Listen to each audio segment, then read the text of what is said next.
Le souffle court. L'air glacial brûle les poumons. Antoine court. Ses baskets usées claquent sur le bitume détrempé. Derrière lui, la masse sombre et géométrique du foyer de l'aide sociale à l'enfance s'efface dans le brouillard poisseux de la Seine-Saint-Denis. Il garde dans sa paume le souvenir physique de la grille. Une texture rugueuse, glacée. La rouille lui a écorché la peau quand il s'est hissé par-dessus. Mais il s'en fout. Il court. Les phares des rares voitures glissent sur son blouson trop fin. Des lames de lumière jaune qui découpent la nuit. L'odeur de l'asphalte mouillé lui monte à la gorge, âcre, lourde, intimement mêlée au gaz d'échappement qui stagne sous l'arche de béton du périphérique. 31 décembre. La ville gronde au loin. Lui, il est un fantôme de 11 ans qui file dans les angles morts. Pas de destination, juste la mécanique frénétique de la fuite. Le froid mord ses chevilles nues. Il cherche un trou où se terrer. À quelques kilomètres de là, de l'autre côté du périphérique, le silence pèse. Lourd, épais. L'appartement parisien transpire une opulence stérile. Le chauffage au sol diffuse une tiédeur presque suffocante, une chaleur artificielle qui assèche la gorge et donne la nausée. Hélène fixe la table basse en noyer massif. Dessus trône la boîte ancienne, chinée l'après-midi même aux puces de Saint-Ouen. Marc l'a payé trop cher. Un geste mécanique pour combler le vide dominical. Un objet mort pour une maison sans vie. Hélène passe l'ongle sur le velours râpé du couvercle. Une odeur âcre de naphtaline et de bois ranci s'en échappe, envahissant l'air confiné du salon. Leur mariage sent la même chose. La poussière, le renfermé, les espoirs avortés.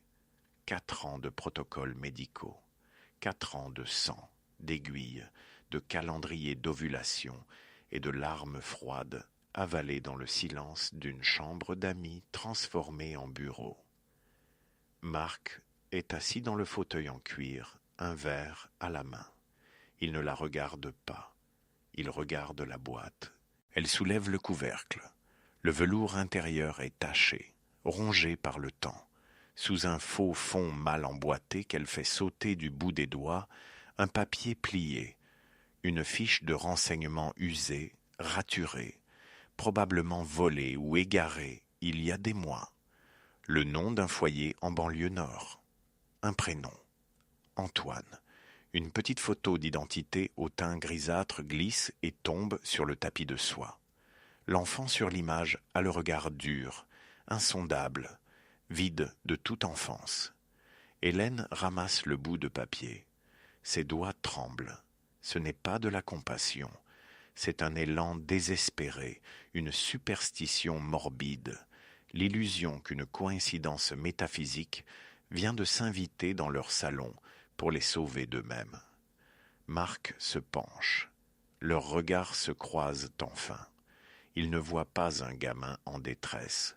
Il voit une bouée de sauvetage, un pansement de chair pour étouffer l'hémorragie de leur couple. Ils ont pris la voiture, ont traversé la frontière invisible du périphérique, ont roulé vers le nord, là où la lumière des réverbères cesse d'être blanche pour devenir malade et orangée. Ils l'ont trouvé par hasard ou par la force d'une synchronicité cruelle, recroquevillé près d'une bouche de métro, grelottant sous l'auvent de tôle d'un abribus vandalisé. La portière a claqué. Le rythme de la nuit s'est brisé net. Maintenant, l'habitacle de la berline allemande est un nuit clos, étouffant. Le temps ralenti devient visqueux. Antoine est assise à l'arrière. Il pue la pluie, la crasse urbaine et la peur animale. Il fixe le cuir beige et immaculé du siège avant. Hélène se tourne vers lui. Elle force un sourire qui se fissure immédiatement aux commissures de ses lèvres tremblantes. Marc garde les mains crispées sur le volant, les jointures blanches. Le moteur ronronne doucement. Personne ne parle. Le silence s'étire, lourd, malaisant. Antoine ne veut pas de cette femme qui sent le parfum cher et la névrose. Il veut juste que le chauffage de la voiture arrête de lui faire atrocement mal aux doigts en dégourdissant son sang gelé. Il cherche un abri momentané, un toit pour la nuit de la Saint-Sylvestre. Pas une mère. Hélène déglutit bruyamment. Elle cherche un regard reconnaissant, l'étincelle d'un conte de fées, une rédemption immédiate. Elle ne trouve face à elle qu'une hostilité muette, un mur de méfiance. L'enfant n'est pas un remède. La chaleur de l'habitacle devient écrasante. Antoine renifle, essuie son nez d'un revers de manche sale, tachant le cuir sans s'en soucier. Il les jauge du regard. Il a 11 ans, mais il a compris. Il sait qu'ils ont besoin de lui pour ne pas sombrer, bien plus qu'il n'a besoin d'eux. La confiance ne s'achètera pas avec le cuir chauffant d'une voiture de luxe. Elle devra s'arracher dans la douleur et la laideur de leur solitude respective. À des kilomètres de ce huis clos étouffant, sous les néons blafards de l'hôpital Necker, le silence pèse d'une toute autre densité. C'est une apnée lente, un étirement cotonneux du temps que seul vient rompre le bourdonnement électronique et régulier des machines respiratoires. Julien marche dans le couloir désert. La lumière crue creuse les cernes violacées sous ses yeux, figeant la peinture blanche et rouge qui s'écaille sur sa peau. Il est minuit moins le quart. Médecin anesthésiste habitué à suspendre la douleur, il a choisi ce soir de se grimer en clown bénévole pour ne pas entendre le silence de son propre appartement, vidé par la mort accidentelle de sa femme, 7 mois plus tôt. Il pousse la lourde porte battante de la chambre 412. L'air y est saturé par une odeur clinique d'antiseptique, âcre et pénétrante, qui se heurte étrangement au parfum acide d'une mandarine à demi épluchée, abandonnée sur la table de chevet. Sur le lit, un garçon d'une dizaine d'années, le teint grisâtre, respire avec la difficulté d'un oiseau pris au piège. Julien s'approche, étouffant le bruit de ses semelles. Il enfile une surblouse de protection. Le contact du papier rugueux contre ses doigts froids le ramène à une réalité purement organique. Il n'est pas là pour soigner la maladie qui ronge cet enfant, juste pour offrir une aumône de distraction. Mais son regard accroche une chemise cartonnée posée au pied du lit.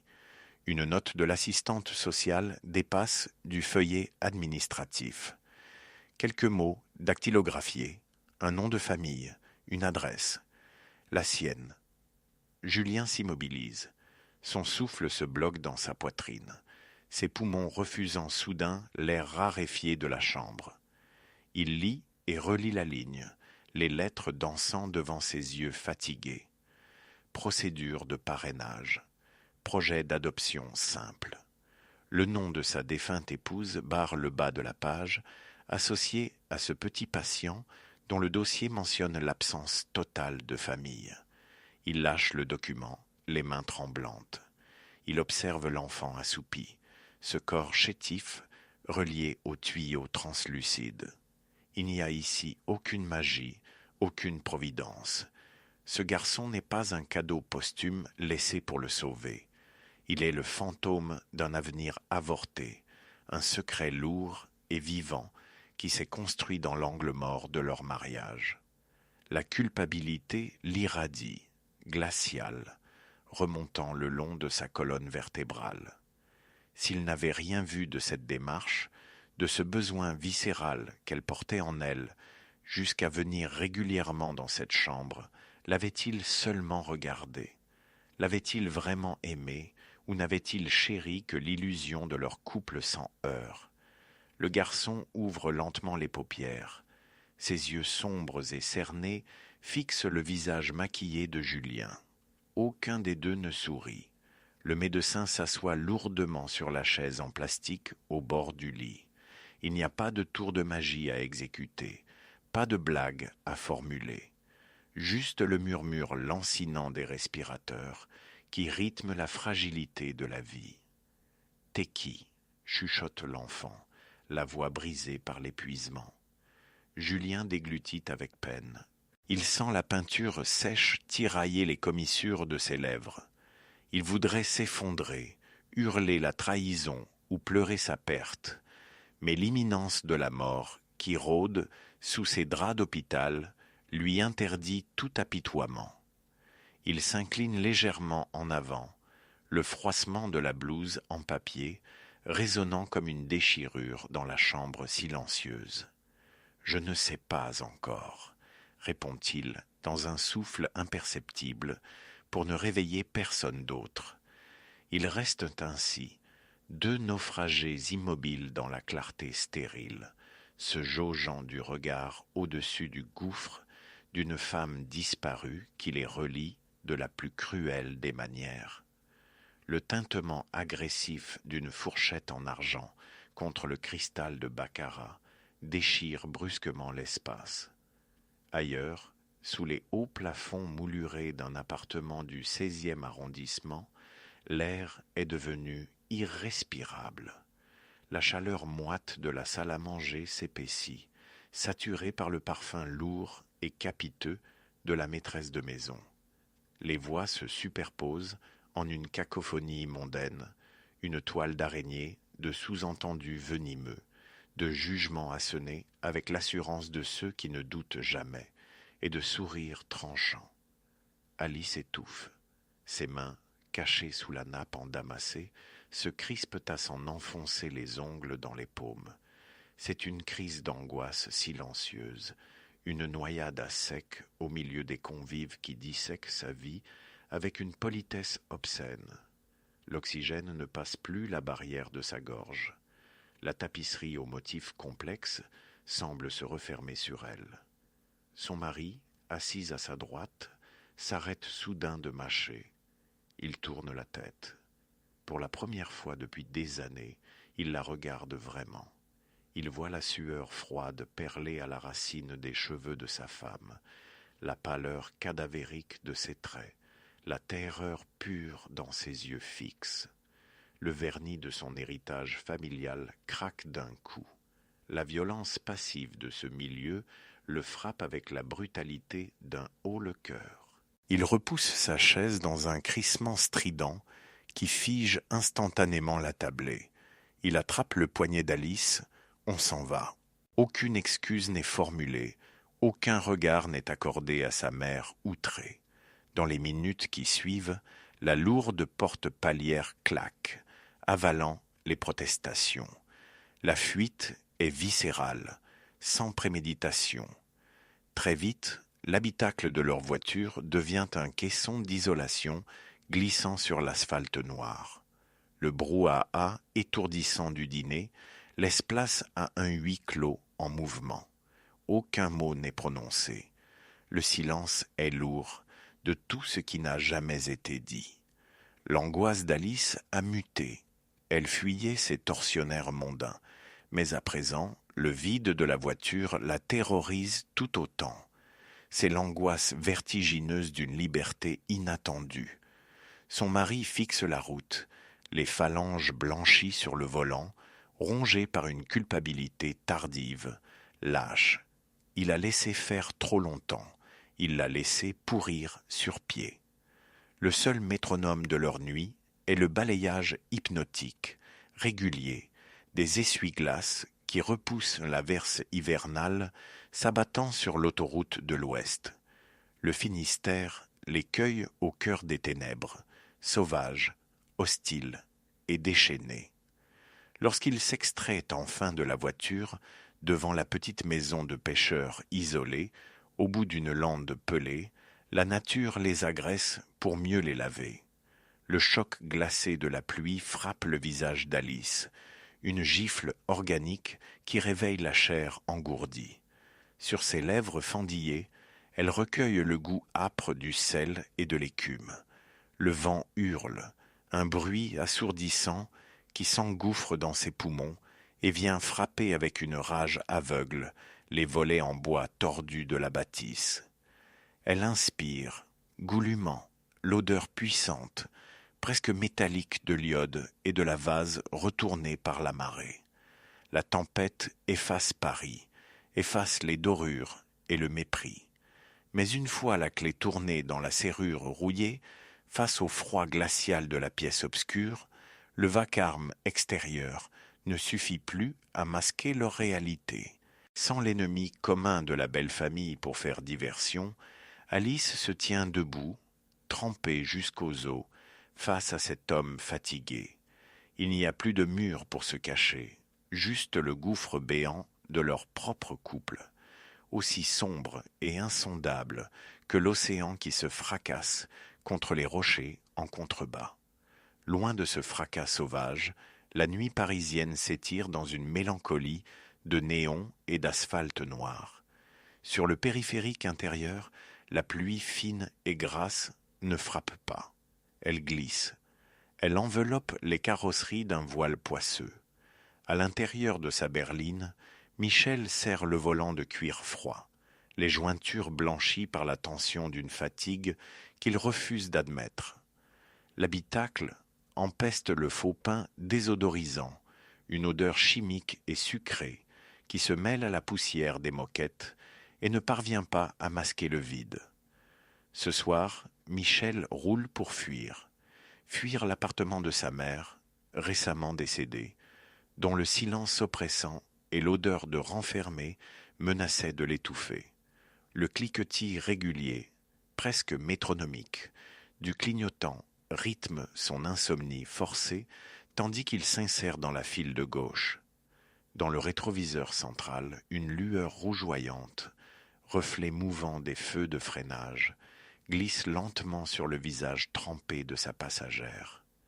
Chloé, 16 ans, peut-être moins. Elle s'est affaissée sur la banquette arrière, les bras croisés sur sa veste détrempée, enfermée dans une hostilité de pierre. La destination affichée sur le GPS de bord clignote avec une indifférence mécanique. Cimetière parisien de Pantin. La gigantesque nécropole qui surplombe le balai incessant des phares. Michel parle. Il fragmente le silence pour s'empêcher de sombrer. Sa voix rocailleuse jette des mots dans l'air confiné de la voiture comme on jette du sel sur du verglas. Il commente la circulation, la tristesse des lampadaires, les fêtards éméchés qui titubent sur les trottoirs froids. Un monologue décousu, une logorrhée cynique qui sonne creux. Il parle trop fort pour remplir l'espace, pour ne pas entendre le sang qui bat à ses tempes, pour s'empêcher de pleurer cette mère qui ne l'attendra plus. Chloé ne répond pas. Ses yeux cernés de noir fixent la bretelle d'autoroute à travers la vitre embuée. Elle se mure dans ce silence poisseux pour s'empêcher de s'effondrer, chaque muscle de son corps frêle tendu vers cet objectif morbide. Aller là-bas, au-dessus du ronronnement des moteurs, exiger des réponses de la terre glacée qui recouvre son père. Un père qui a choisi le vide de son propre chef. La radio grésille en sourdine, crachant à travers les parasites le décompte joyeux et absurde d'un minuit dont il se moque éperdument. La voiture flotte au milieu du trafic, capsule de métal en lévitation au-dessus du bitume. Le texte de leur nuit s'écrit dans ce mouvement hypnotique. Il n'y aura pas de mots réconfortants, pas de révélation magique pour les sauver l'un l'autre. Michel observe les épaules de l'adolescente tressaillir imperceptiblement à chaque coup de frein. Elle contient son gouffre, il masque le sien. Deux solitudes urbaines anonymes qui se frôlent dans la lumière saturée des réverbères, se maintenant simplement, viscéralement en vie, le temps d'une course vers les morts. Loin de l'asphalte et de ses fantômes, la mort possède une autre texture, une odeur rance de cendres froides qui imprègne les murs d'une vieille bâtisse bourguignonne sans chauffage. Le froid humide et piquant ne se contente pas d'envelopper la peau, il s'infiltre jusqu'aux os de Lucas et Camille, engoncés dans leurs manteaux qu'ils n'ont même pas pris la peine de retirer. À chaque carton déplacé sur le plancher nu, un nuage de poussière grisâtre se soulève, irritant les yeux, asséchant la gorge. 10 ans de silence entre le frère et la sœur se heurtent ce soir à l'obligation légale de vider la carcasse matérielle de ce que fut leur père. Tu gardes les vinyles ? Lâche Lucas, le souffle formant une brève buée blanche dans l'air immobile. Pourquoi faire ? Répond Camille, la voix sèche, métallique. Jette tout. Les mots tombent comme des coups de scalpel, coupés net. Aucun regard n'est échangé. L'hostilité est une routine, un mur porteur érigé pour ne pas affronter le deuil d'un père idéal qui n'a jamais existé. L'homme n'était qu'un tyran alcoolique dont l'ombre écrase encore leurs épaules voûtées. L'épuisement physique dicte leurs gestes lents lorsqu'ils descendent l'escalier étroit menant à la cave. C'était le sanctuaire du patriarche, l'endroit des secrets et de la fierté, là où devait reposer le fameux grand cru dont il se vantait avec l'arrogance des hommes violents. À la lueur tremblotante d'une ampoule nue, Lucas fouille l'obscurité. Il ne trouve pas de caisse en bois précieux, seulement une bouteille isolée, poussiéreuse, dont l'étiquette à moitié décollée révèle une appellation bon marché, un vin de table médiocre. Sous le culot, coincé dans la roche humide, une liasse de papier pliée en 4. Camille s'en empare. La texture râpeuse du vieux papier jauni crisse sous ses doigts, rougis par le gel.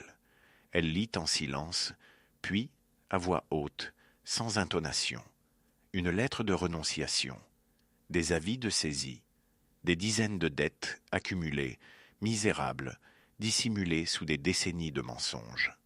Le monstre redouté n'en était pas un.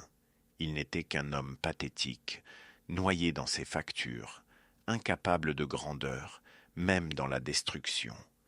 Lucas arrache le bouchon de la bouteille avec un tire-bouchon rouillé.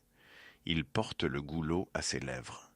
Le goût acide, vinaigré du vin bouchonné, lui brûle le palais, lui arrache une grimace de dégoût. Il tend la bouteille à sa sœur. Elle boit à son tour cette piquette aigre, et soudain, la tension cède.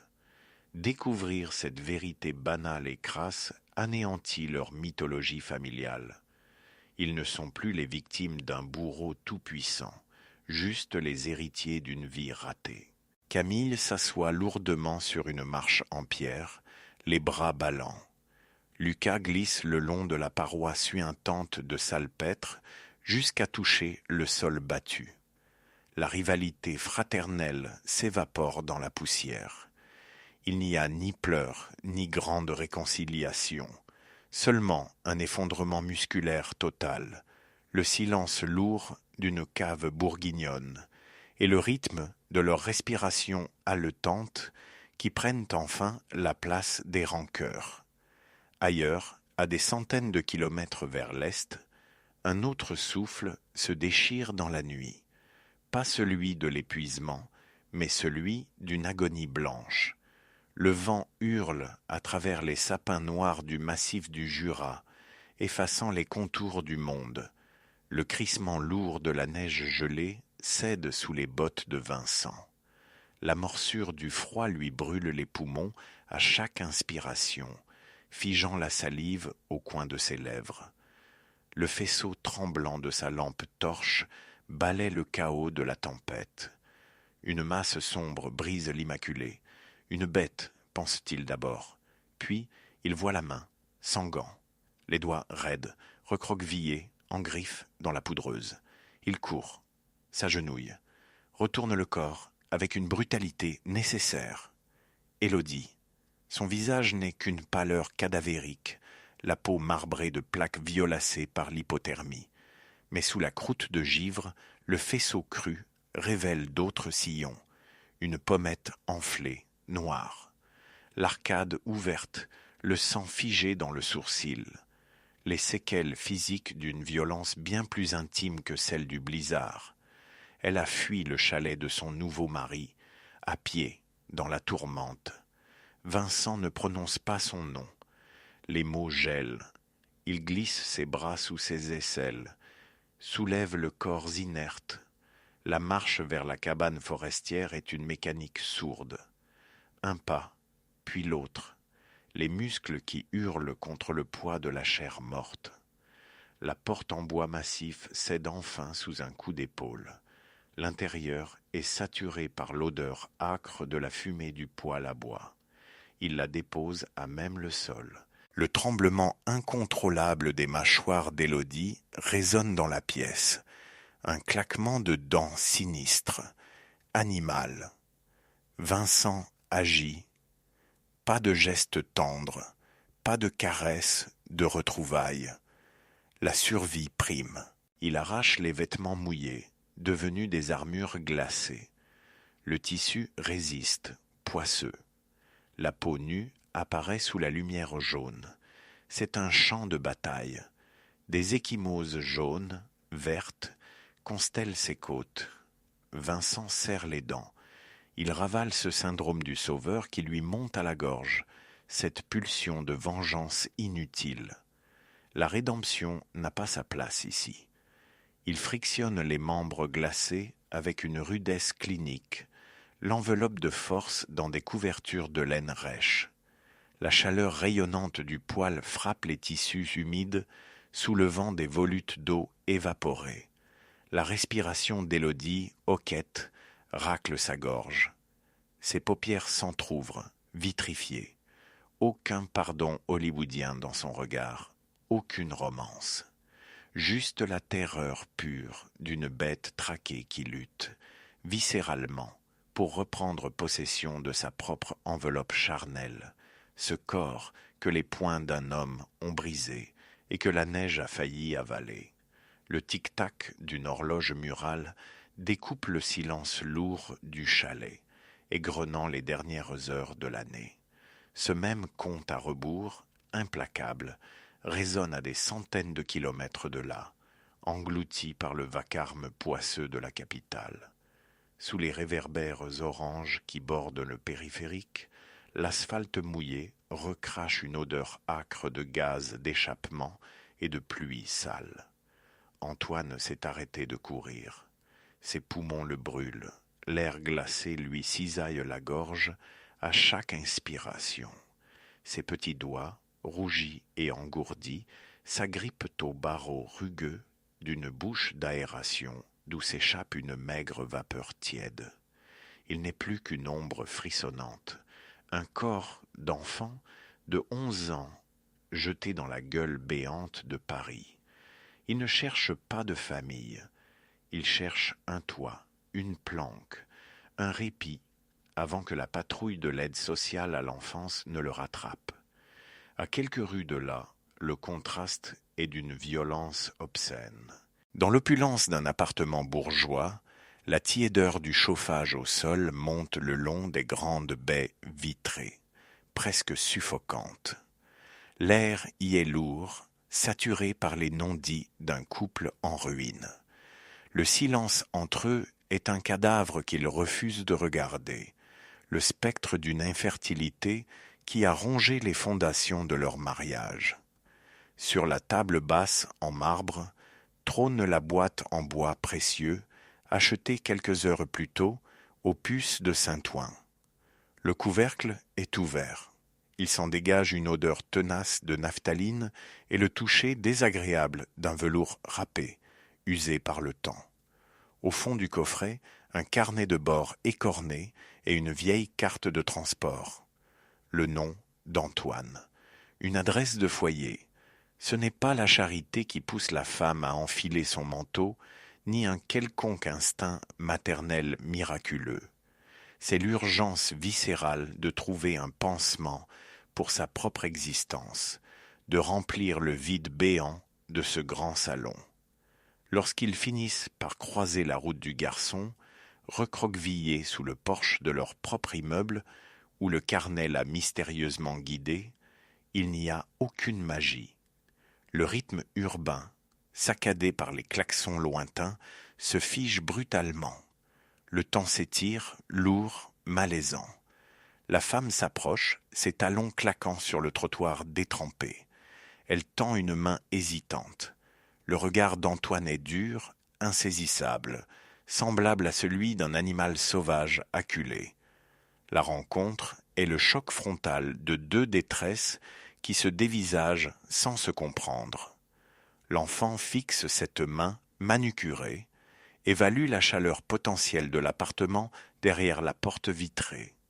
Il s'extirpe de l'ombre, les épaules rentrées, non par confiance, mais par pur épuisement thermique. La confiance ne s'achètera pas avec un chocolat chaud ou une chambre d'amis. Elle devra s'arracher à la méfiance, lambeau par lambeau. Ce même étouffement, cette même impossibilité de fuir ses propres fantômes, Julien la respire à plein nez dans l'atmosphère stérile de l'hôpital Necker. La nuit s'y étire dans une lenteur délibérée, une apnée clinique. L'odeur agressive d'antiseptique se mêle étrangement aux effluves sucrés d'une mandarine épluchée sur la table de chevet métallique. Assis sur une chaise inconfortable, engoncé dans une blouse en papier rugueux qui crisse au moindre mouvement, l'anesthésiste fixe le visage pâle du jeune garçon endormi. Le bourdonnement électronique continu de la machine respiratoire mesure le temps qui reste. Sous la lumière crue des néons blafards qui creusent de sombres cernes sous ses yeux, Julien tient entre ses mains un dossier administratif au bord jauni. Les mots dactylographiés dansent devant sa vue brouillée. Sa femme. Sa défunte femme. Les dates de procédure d'adoption secrète coïncident avec les mois précédant l'accident de voiture. La culpabilité lui enserre la poitrine comme un étau de fer. S'il n'avait rien vu de ces démarches, rien deviné de ce désir clandestin, avait-il seulement connu la femme avec qui il partageait son lit? Ce garçon branché à des tubes n'est pas un cadeau posthume. C'est le fantôme d'un avenir avorté, une vérité insoutenable, qui exige de lui une réponse qu'il n'est pas prêt à formuler dans ce silence de cathédrale médicale. Il repose lentement le dossier écorné sur la table de chevet, effleurant au passage l'écorce rugueuse d'une mandarine à demi épluchée, dont l'essence d'agrumes peine à masquer la morsure de l'éther et de l'eau de javel. Le garçonnet, perdu dans les draps blancs, exhale un souffle sifflant, mécanique. Julien recule d'un pas. La blouse de papier bleu qu'il porte crisse lamentablement sur ses épaules, un bruit sec, dérisoire, qui résonne avec son impuissance viscérale. Il ne peut pas fuir cette chambre, mais il ne peut pas non plus y rester, piégé par l'ombre d'une femme devenue une étrangère dans la mort. Fuir, c'est le seul verbe qui conjugue le présent à travers la vitre trempée d'une berline noire, glissant sur le bitume du périphérique Est. Michel fixe la ligne rouge continue des feux de freinage qui se reflètent sur le capot mouillé de sa voiture. À l'arrière, Chloé s'est recroquevillée contre la portière, le visage tourné vers le défilé hypnotique des réverbères. L'odeur synthétique du sapin, désodorisant, pendu au rétroviseur, se mélange au cuir glacé des sièges, créant une atmosphère écœurante de confinement. Le cliquetis régulier du clignotant scande les secondes, métronome d'une nuit qui s'étire. Pour étouffer le vide laissé par l'appartement déserté de sa propre mère, Michel parle, une logorrhée fragmentée, fatiguée. Il raconte les embouteillages, la crasse de la ville, les clients ivres, n'importe quoi, pour ne pas entendre le sang battre à ses tempes, ni sentir l'humidité poindre au coin de ses yeux. Ces mots tombent dans le silence minéral de l'adolescente. La lumière pourpre des lampadaires glisse sur les joues humides de Chloé, révélant la fixité de son regard braqué sur les panneaux d'indication. Pantin. Elle ne cherche ni réconfort, ni leçon de vie. Elle veut juste s'asseoir sur la terre glacée où repose son père, cet homme qui a choisi le vide plutôt que de la voir grandir. Le grésillement d'une station de radio en sourdine annonce vaguement le décompte imminent de minuit, une clameur lointaine qui leur parvient comme le son d'une galaxie mourante. Cette clameur n'atteindra jamais les hauteurs du Jura. Ici, le monde s'est réduit à un périmètre de quelques mètres carrés, de chaleur précaire, arrachée au blizzard. Vincent a jeté de nouvelles bûches dans le poêle en fonte. L'odeur âcre de la fumée s'accroche aux vêtements trempés qu'il a étalés sur les chaises de bois brut. Sur le matelas, posé à même le plancher, Élodie tremble. Ce n'est pas un frisson, c'est une convulsion organique, la mâchoire claquant de manière incontrôlable. La pâleur cadavérique de sa peau, marbrée par l'hypothermie, révèle peu à peu autre chose sous la lumière vacillante des flammes, des ecchymoses violacées, des traces de doigts enfoncés dans la chair de ses avant-bras. Vincent déglutit difficilement, le souffle encore brûlant d'avoir affronté la tempête pour la traîner jusqu'ici. Il ne pose pas de questions. Il n'y a pas de place pour la pitié, la romance ou l'indignation, seulement pour la mécanique brutale de la survie. Il frictionne les mains glacées de la jeune femme avec une rudesse nécessaire, ignorant la douleur qu'il doit sûrement lui infliger. Élodie garde les yeux mi-clos. Elle ne voit pas un sauveur en lui. Elle s'accroche simplement à cette friction externe pour forcer son propre cœur à pomper le sang dans ses veines engourdies. Son corps meurtri n'est plus qu'un champ de bataille où le froid dispute le terrain à la brutalité qu'elle a fui. Un même froid, moins féroce, mais tout aussi insidieux, ronge les fondations de la bâtisse bourguignonne. Dans la cave voûtée, la poussière soulevée par les cartons éventrés danse misérablement dans le faisceau d'une lampe torche posée au sol. Camille a les mains noires de crasse. Lucas tient le morceau de papier jauni, la texture râpeuse sous ses pouces engourdis, la lettre de renonciation. Le silence qui s'est abattu entre le frère et la sœur a le goût acide du vin bouchonné qu'ils viennent de recracher par dépit. Leur père n'était pas le monstre d'envergure, le tyran mythologique qu'il s'était épuisé à haïr pendant 10 ans. Il n'était qu'un homme pathétique, noyé sous les créances minables, lâche et incapable d'assumer sa propre existence. Cette vérité d'une banalité affligeante, couchée sur un papier administratif froissé, vient de pulvériser leur statut de victime. Lucas lâche la feuille, qui tourbillonne mollement avant de toucher la terre battue. Camille pousse un rire sec, bref, qui se brise dans sa gorge comme du verre pilé. Ce n'est pas une grande scène de pardon, c'est l'effondrement simultané de leurs armures. Épuisés, vidés de toute rancœur par le ridicule absolu de cet héritage de misère, ils s'assoient l'un à côté de l'autre sur des caisses humides, regardant la cendre froide de leur enfance s'éparpiller dans l'obscurité. Leur silence n'a d'écho que dans le vide d'une autre nuit, bien plus à l'ouest, là où la terre s'arrête brutalement pour plonger dans un océan noir. Le balayage hypnotique et grinçant des essuie-glaces vient de cesser. Le moteur crépite en refroidissant, coupant net le faisceau des phares qui perçait l'obscurité dense et liquide du Finistère. Alice pousse la portière avec l'épaule. Le choc glacé de la pluie lui fouette instantanément le visage, balayant d'un coup le souvenir persistant du parfum lourd et capiteux de sa belle-mère, effaçant la chaleur moite et étouffante de cette salle à manger haussmannienne qu'ils ont fui des heures plus tôt. Sur ses lèvres gercées, le goût âcre du sel et de la vase remplace celui du champagne. Le vent hurle, assourdissant, frappant avec une violence inouïe les volets en bois de la petite maison de pâcheur isolée. Son mari contourne le véhicule, les épaules rentrées, la veste trempée collée au dos. Il fouille dans ses poches d'un geste saccadé, nerveux, pour trouver la clé rouillée.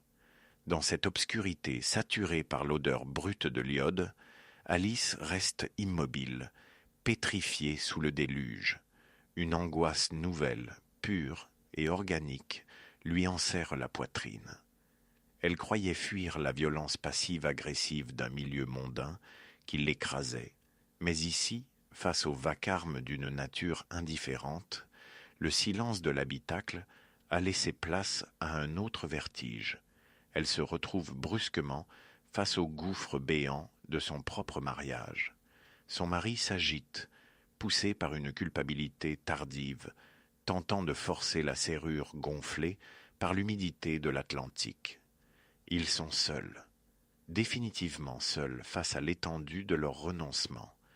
L'échappatoire n'offre aucune consolation romantique, juste la terreur d'une liberté absolue, froide et boueuse, où tout reste à reconstruire. Cette même terreur organique, Vincent la touche à main nue, à des centaines de kilomètres de là. Dans l'isolement brutal du massif du Jura, la tempête de neige continue d'ensevelir son chalet sous un linceul blanc, indifférente au passage à la nouvelle année. L'odeur âcre de la fumée du poêle à bois se mêle à celle, âpre et rance, des vêtements trempés qu'il a dû découper au ciseau pour dégager le corps d'Élodie. Il n'y a aucune douceur dans ses gestes, aucune romance dans ses retrouvailles inattendues. La survie est une mécanique lourde, ingrate, qui exige une précision animale. À genoux sur le plancher de pin rugueux, il frictionne les membres raidis de son ancienne compagne avec une couverture de laine rêche. La pâleur cadavérique de la peau d'Élodie, marbrée de plaques violacées par l'hypothermie sévère, raconte une autre histoire que celle de la neige. Sous la lumière crue et tremblante de la lampe, Vincent voit les hématomes jaunissants sur l'arc des côtes, les traces de doigts imprimées comme des fers rouges sur la chair maigre des bras. Ces cicatrices ne sont pas des métaphores. Le corps de cette femme qui grelotte convulsivement devant lui, les mâchoires secouées par un tremblement incontrôlable qui fait claquer ses dents, est un champ de bataille dont elle s'est extirpée à pied, marchant des heures dans la poudreuse pour échapper à la folie de son nouveau mari. Vincent serre la mâchoire, avalant sa propre rage, luttant de toutes ses forces contre ce vieux complexe du sauveur qui menace de l'engloutir à nouveau. Il ne doit pas la plaindre ni chercher à la venger. Elle n'a pas besoin de pitié, elle a besoin d'un feu. Élodie garde les yeux mi-clos, le souffle court, douloureux. Chaque inspiration qui brûle ses poumons gelés est une victoire âpre. Elle ne cherche pas l'amour de Vincent dans cette cabane isolée. Elle lutte viscéralement pour reprendre possession de sa propre enveloppe charnelle, de ce corps meurtri qu'elle a refusé de céder à la montagne. La lutte pour un abri, pour une poignée de degrés supplémentaires, efface tout le reste. À des centaines de lieues de ce huis clos de glace, une autre forme de suffocation fige l'air d'un vaste appartement parisien. La chaleur y est excessive, presque hostile. Le chauffage au sol irradie à travers le parquet massif, engourdissant les muscles, asséchant la gorge jusqu'à la nausée. Assis au bord d'un canapé beige immaculé, Antoine fixe le bout de ses baskets détrempées. L'odeur âcre de l'asphalte mouillé et des gaz d'échappement du périphérique s'accroche encore aux fibres de son blouson trop fin, jurant avec le parfum d'ambiance boisé qui sature la pièce. Sur la table basse en verre, entre deux tasses en porcelaine dont la vapeur s'épuise, trône la boîte ancienne. Son velours râpé, d'un rouge délavé par les décennies, dégage de subtils effluves de naphtaline. C'est ce stupide objet, acheté quelques heures plus tôt au marché aux puces de Saint-Ouen, et le document intime qu'il recelait, qui a conduit ces deux étrangers jusqu'à lui, juste au-delà des grilles rugueuses et glacées du foyer de Seine-Saint-Denis d'où il venait de fuir. L'homme et la femme se tiennent debout, légèrement en retrait, près de la cheminée éteinte. Leurs regards se croisent par à-coups, chargés d'une urgence fiévreuse et pathétique. Ils ne voient pas un garçon de 11 ans dont les poings serrés tremblent d'une méfiance animale. Ils voient un pansement. Leur mariage se meurt, rongé par l'infertilité et les murs blancs de cet appartement trop grand, et ils s'agrippent à cette intrusion fortuite comme à un miracle de la Saint-Sylvestre. Mais Antoine n'est pas un miracle. Il n'est pas l'enfant providentiel venu réparer leurs failles. Il est un gamin en cavale qui cherchait juste un bout de trottoir moins hostile, une parenthèse loin du vacarme de l'aide sociale à l'enfance. Le rythme de sa fuite, cette course syncopée et nerveuse dans le froid mordant des rues, s'est fracassé contre la mollesse de ce salon. Le temps s'est figé. Le silence est lourd, malaisant, seulement troublé par la respiration sifflante du garçon. La femme esquisse un pas, la main tendue, hésitante. Elle tente un sourire qui se fissure immédiatement sur ses lèvres tremblantes. Antoine recule imperceptiblement, rentrant les épaules. La confiance ne s'achète pas avec la tiédeur d'un abri momentané ou l'opulence d'un décor. Elle s'arrache. Il observe leurs visages tirés, mesurant l'abîme qui sépare sa détresse brute de leur naufrage bourgeois.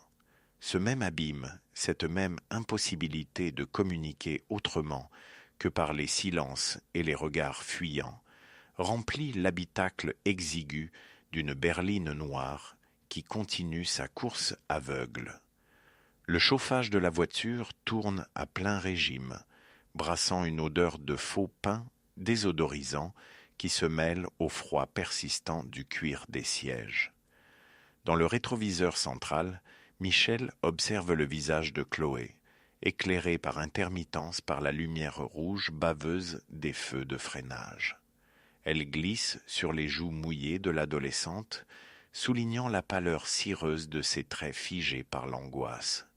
Chloé garde le front collé contre la vitre embuée, les yeux perdus dans le défilement hypnotique du ruban d'asphalte. Le cliquetis régulier du clignotant mesure le temps suspendu dans l'habitacle, un métronome implacable qui scande leurs dérives nocturnes. Michel déglutit, la gorge nouée. Le silence de sa passagère l'étouffe, une chape de plomb qui le ramène irrémédiablement à l'appartement désert de sa mère, au carton qu'il n'a pas eu le courage de sceller. L'odeur chimique du désodorisant au faux pain, accroché au rétroviseur, se mêle à la froideur âcre du cuir des sièges. Michel sent ses doigts se crisper sur le cuir usé du volant. Il doit briser ce silence avant qu'il ne le broie. C'est immense, pantin, lâche-t-il, la voix un peu trop forte dans l'habitacle confiné. Tu sais où le trouver au moins? Dans le noir, toutes les dalles se ressemblent. Chloé ne détourne pas le regard de la vitre. Son reflet fantomatique flotte sur le paysage urbain qui défile. Division 82, murmure-t-elle d'une voix blanche, sèche comme de la cendre. Michel hoche la tête, avalant sa salive. Il s'accroche à cette bribe de conversation comme à une bouée. Ma mère, elle, ne voulait pas de tombe, reprend-il avec une précipitation nerveuse. Elle disait que la terre, c'est trop lourd, qu'à Paris, on est déjà assez entassés les uns sur les autres. Il lâche un rire bref, sans joie. Je n'ai même pas encore récupéré l'urne. C'est idiot, non ? Ce soir, tout le monde fait la fête, et moi je roule pour ne pas rentrer chez elle. L'adolescente serre les mâchoires. L'hostilité muette de sa posture cède un instant à un tremblement imperceptible des épaules. Elle n'est pas là pour compatir. Elle n'en a pas la force. Le grésillement continu de la radio en sourdine crache une voix faussement enjouée, annonçant l'imminence du décompte. Plus que 15 minutes avant la nouvelle année. La berline quitte le périphérique. Les murs interminables du cimetière de Pantin surgissent dans la nuit, masse noire et silencieuse écrasant la banlieue. Michel gare la voiture près des immenses grilles fermées. Le moteur tourne au ralenti, une vibration sourde qui les maintient provisoirement en vie. Chloé pose la main sur la poignée glacée de la portière, mais elle ne l'ouvre pas. Elle reste là, suspendue au-dessus du vide, terrifiée à l'idée de franchir le pas, tandis que Michel continue de parler, déversant des mots inutiles pour retenir cette gamine au bord du gouffre, pour se retenir lui-même de sombrer dans l'abîme d'une année qui s'achève sur des fantômes. Ce vertige de l'immobilité, cette incapacité soudaine à avancer face à la laideur de la vérité, fige au même instant deux autres silhouettes dans une cave glaciale de Bourgogne. La poussière soulevée par les cartons éventrés retombe lentement dans le faisceau d'une lampe de poche vacillante.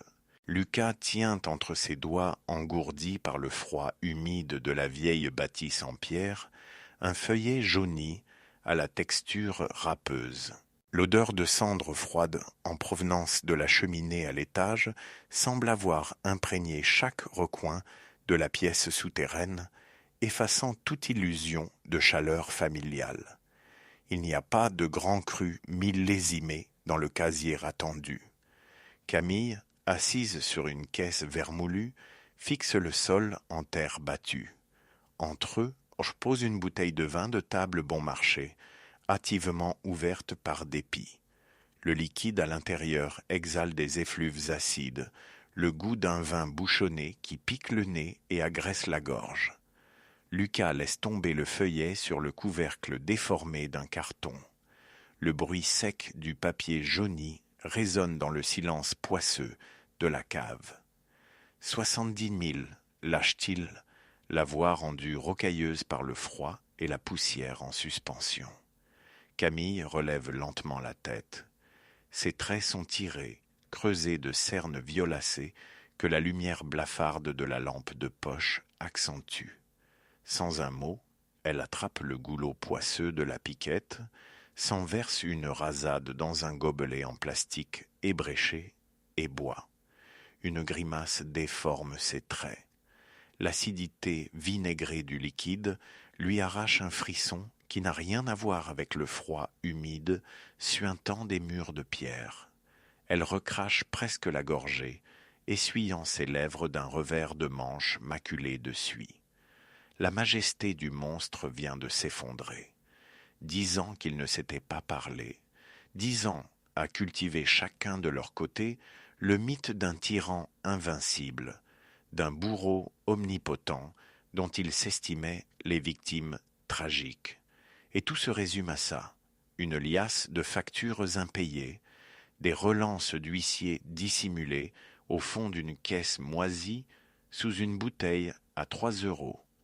L'odeur de cendres froides en provenance de la cheminée du rez-de-chaussée semble s'être infiltrée jusqu'ici, imprégnant leurs vêtements, leurs cheveux. Lucas tousse, un bruit sec qui soulève de nouvelles particules de poussière dans le faisceau tremblotant de la lampe. Il s'accroupit, les genoux craquant dans le silence sépulcral de la bâtisse sans chauffage. Ses doigts effleurent la texture rugueuse du papier de renonciation. « Tu vas pleurer sur son sort maintenant ?» lâche Camille, la voix coupante, mais dénuée de sa hargne habituelle. « Il n'avait rien, » répond Lucas, ignorant la pique. Même pas son orgueil, juste ça. Des dettes de jeu, des crédits à la consommation. Il lève les yeux vers sa sœur. Leurs regards se croisent au-dessus du désastre de paperasse. La rancœur qui leur servait de colonne vertébrale depuis l'enfance s'effrite, les laissant pantelants, vidés. L'ennemi n'est plus là. Il n'a peut-être jamais été à la hauteur de leur haine. Camille laisse tomber le gobelet. Le plastique rebondit mollement sur la terre battue. Elle se laisse glisser contre le mur rugueux, se moquant de la saleté qui imprègne son manteau. Lucas s'assoit à son tour sur une caisse de bois vermoulu. Leurs épaules s'affaissent en même temps, dans une synchronicité pathétique et absolue. La fatigue, une fatigue osseuse, millénaire, remplace la colère. Ils ne sont plus les survivants d'un ogre, juste les enfants d'un vieil homme pitoyable dont ils vont devoir nettoyer la crasse. Dehors, le vent hurle contre les volets disjoints, balayant la plaine bourguignonne pour aller mourir plus à l'est, là où l'air se fige et où la nuit n'est plus qu'un mur blanc. Dans le massif du Jura, la tempête n'a rien d'une abstraction. C'est une force brute, compacte, qui efface les contours du monde et coupe le souffle. Vincent pousse la lourde porte en bois de la cabane forestière, le corps arc-bouté contre les bourrasques hurlantes. Le crissement de la neige gelée sous ses bottes s'arrête brusquement lorsqu'il franchit le seuil. Il claque le battant à coups de talon. Dans ses bras, un poids mort. Il dépose brutalement Élodie sur le matelas nu, près du poêle de fonte. Pas de mots. Il n'y a pas de place pour les retrouvailles, ni pour la pitié. La lumière vacillante des flammes révèle le désastre. La pâleur cadavérique de la peau marbrée par l'hypothermie, les lèvres bleutées, l'odeur âcre de la fumée qui s'échappe de ses vêtements trempés. Ses mâchoires tremblent d'un claquement incontrôlable, mécanique, heurtant l'air silencieux de la pièce. Vincent s'agenouille. Ses gestes sont secs, d'une précision clinique. L'urgence de la survie étouffe tout le reste. Il faut enlever la glace avant qu'elle ne nécrose les chairs.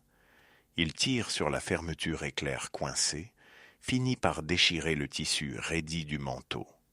Sous l'étoffe, le corps d'Élodie n'est qu'un champ de bataille. Des ecchymoses violacées, certaines anciennes et jaunissantes, d'autres fraîches et boursouflées, constellent ses côtes et ses épaules, les séquelles organiques d'une autre tempête, domestique, à laquelle elle a échappé à pied, dans la nuit. Vincent déglutit, ravalant la bile et la rage qui lui brûlent la gorge. Il voudrait la plaindre, la serrer contre lui, céder à ce vertige du sauveur qu'il n'a jamais su être lorsqu'ils vivaient ensemble. Mais le froid mord encore ses propres poumons. Il se contente de frictionner la peau glaciale avec une couverture de laine rêche. La douleur aiguë du sang qui recommence à circuler arrache un gémissement rauque, presque animal, à la jeune femme. Ses paupières papillonnent. Ce n'est pas un regard de gratitude qu'elle lui lance dans la pénombre. C'est l'hostilité farouche d'une bête traquée, l'instinct viscéral d'une femme qui lutte pour reprendre possession de sa propre carcasse. Ses doigts engourdis, rougis par les engelures, se replient sur la laine. Elle s'agrippe à la matière rugueuse avec la force du désespoir et tire la couverture à elle. Elle ne s'abandonne pas. Elle s'ancre dans la matière pour ne pas disparaître. Sur l'établi, le grésillement d'une vieille radio à pile s'interrompt. une voix lointaine, noyée sous la friture des ondes, entame un décompte. C'est ce même murmure grésillant qui résonne dans l'habitacle confiné du VTC de Michel, stagnant, au-dessus du périphérique noirci, où Chloé fixe les feux de freinage sans verser une larme. C'est la même minute lourde qui s'égrène dans l'air antiseptique de l'hôpital Necker, où Julien écoute le sifflement respiratoire de l'enfant endormi, terrassé par l'ombre d'une femme qu'il redécouvre. C'est le même instant suspendu qui fige Alice et son mari face à l'océan déchaîné du Finistère, le goût du sel sur les lèvres, épouvantés par l'immensité de leur propre vide. Et c'est cette même seconde qui glisse sur les épaules d'Antoine, observant les moulures dorées d'un appartement parisien qui sent trop la naphtaline pour masquer l'odeur de l'échec. Minuit frappe. Il n'y a pas de feu d'artifice miraculeux, pas d'absolution céleste, ni de rédemption magique. Juste le crépitement d'un poêle à bois, le bourdonnement électronique des machines, le cliquetis d'un clignotant et la poussière qui retombe sur les dettes d'un père mort. Une poignée d'êtres humains isolés dans le froid, à la lisière de leur propre gouffre. Ils ne se sont pas sauvés les uns les autres. Ils se sont simplement heurtés avec assez de force pour s'obliger à respirer. Vincent ajoute une bûche dans le foyer. Le bois craque, crachant une étincelle éphémère. Sous la couverture rêche, le torse d'Élodie se soulève avec une régularité nouvelle. La nuit est encore longue, mais la mort a reculé d'un pas.